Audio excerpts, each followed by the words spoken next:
And as the immigration crisis intensifies on our southern border, the president is heading to Texas, but he's not going to visit the border? The president can't be every place he'd like to be or even should be. Okay, well, now even some Democrats are saying the president needs to show up. Lots of friends. Now, that's a slip and slide. See, and we used to do that before our phone call segments. We used to open up the phones. Let's do it now. You want to? Sure. We need like the red. You know what? Batman I tell you what. 888 Tell Fox joining us right now. Bret Baier from our nation's capital. Hello, Brett. Can you hear me? Good morning. Look Yes, at I this. can. Should I get on the phone? magic. Now we have. Yeah, pick up your phone. Do you have your phone right now? I do, Brett. actually. Brett, lower your radio. Don't tell audio. I do. Well, you got a pen and you got a phone, just like our president. Brett, let me ask you about. Everybody seems to be paying close attention to what's going on our southern border between Texas and Mexico. It seems like everybody's getting in. They're being shipped then, all these illegal children throughout the United States of America. There's a report from the New York Times that perhaps 240,000 illegals have flooded the United States since April. And we know the president is going to go down to Texas this past week, or this coming up week, and it would make sense, if you wanted to get a grip on it, to go look at the situation, wouldn't it? Well, I tell you, as of now, the schedule has fundraisers in Dallas and in Austin.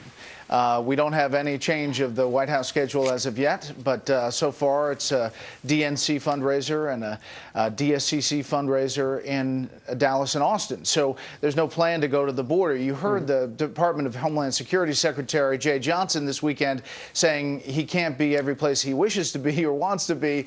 Well, he's only going to be a couple hours away from the border, and he wishes to be and wants to be at those fundraisers for Democrats around the country. I will say this, no matter how they use the politics here, and clearly the administration sees an opening to hammer Republicans on immigration reform with this crisis, it is still a crisis. Yep. So when pressed about what they're going to do about it, there really weren't any answers this weekend from Secretary of Homeland Security. Yeah, him saying that the president can't be in two places at once. I was thinking initially when I heard this that the president was going to be in Texas and not go. Certainly, he just hadn't worked out the logistics yet. But you hear on all the Sunday shows, he's not going. No plans to go. But the one thing that does seem to be changing now, a Democrat, Representative Henry Cuellar from Texas, one of the border states, says the president is one step behind. He's saying he needs to be there. Listen.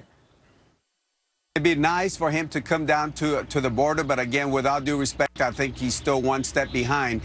They knew this was happening a year ago, last year, and again, they're just they're not reacting fast enough at this time, in my personal opinion. So when you're a Democrat or Republican, if you're in a border state, it's hard to pretend that there's no problem there.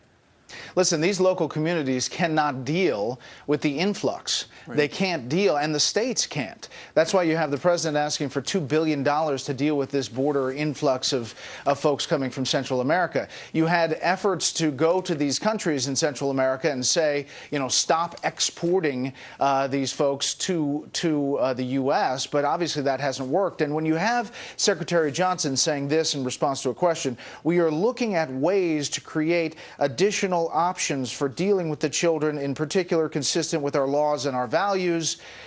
You really don't have an answer there as far as what exactly they're going to do. Listen to this exchange, because David Gregory was pounding Jay Johnson. Just answer the question. Is the goal of the administration for the kids to stay here? Listen. As I was listening to Secretary Johnson's interview, the first half of his interview, I kept thinking that you just need to change your slogan at the beginning of your show. Instead of if it's Sunday, it's Meet the Press.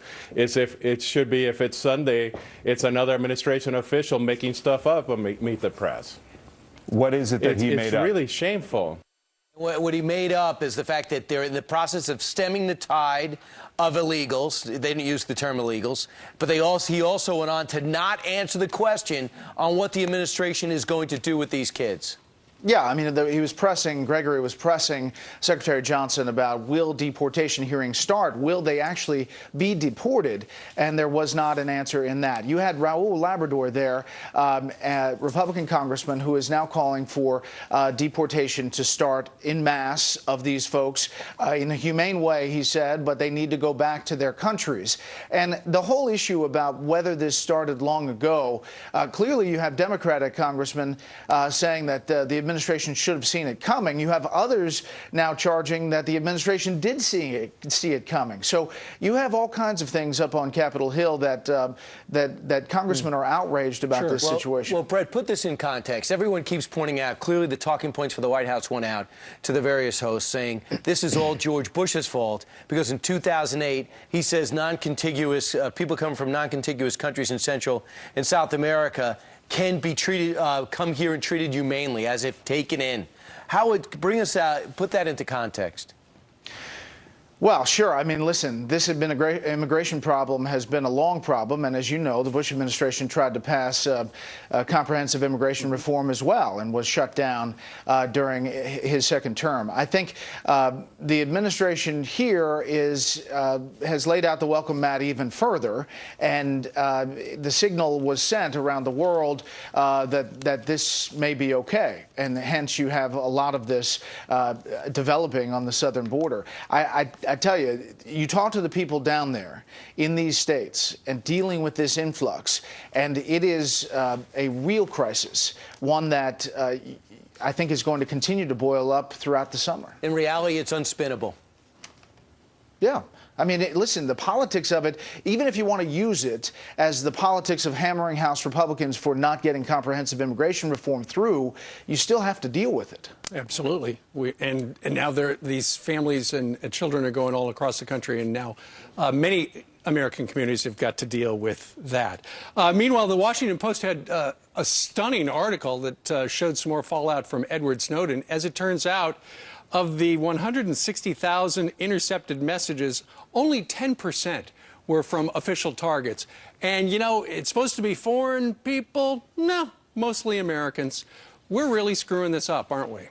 Well, I tell you, the NSA responds by saying this is part of their giant net, that they send out this giant net. They don't target American individuals, but all of these other folks get wound up in that net. That's how they respond. They say that information is then discarded and put down. Still, the realization that it's that much material from American citizens, I think, is an eye-opener, and obviously another shoe to drop in the Edward Snowden revelations. Yeah, ordinary Americans that maybe just happen to be in the same chat room, and then their emails and instant messages and photographs all intercepted there. I want to get your thoughts on this weekend. How did you spend it for the 4th of July? What'd you do? How did you feel patriotic? I was down in Naples, Florida, and there you see we were in the pool about 24 hours in a row. I turned into a prune with my two boys, Daniel and Paul, and we had a blast. We saw the fireworks down there in Naples on the beach. It was great. By the way, my son, Daniel, turns 4 today, so happy birthday, Daniel. Yeah, we saw his picture online. Nice little mask he's got. Yeah, he loves Ninja Turtles. All right. And kudos to you for turning into a prune. So often parents don't get in the water enough with their kids out at the pool. So. And by the way, the swim shirt provides the sun protection that everyone should need. It's a rash That's why guard, I'm wearing the swim shirt. I'm a big fan of those, too. Good job. Bret Baier joining us live on the telephone from our nation's capital. Bret, thank you. Steve, you're a big proponent of baby oil still in the sun, am I correct? And the tinfoil. Right, you still do the that. reflector. Yeah, he does not like to be disturbed. Lobster is cool. Vitamin K. All right, let's go on over to Ainsley.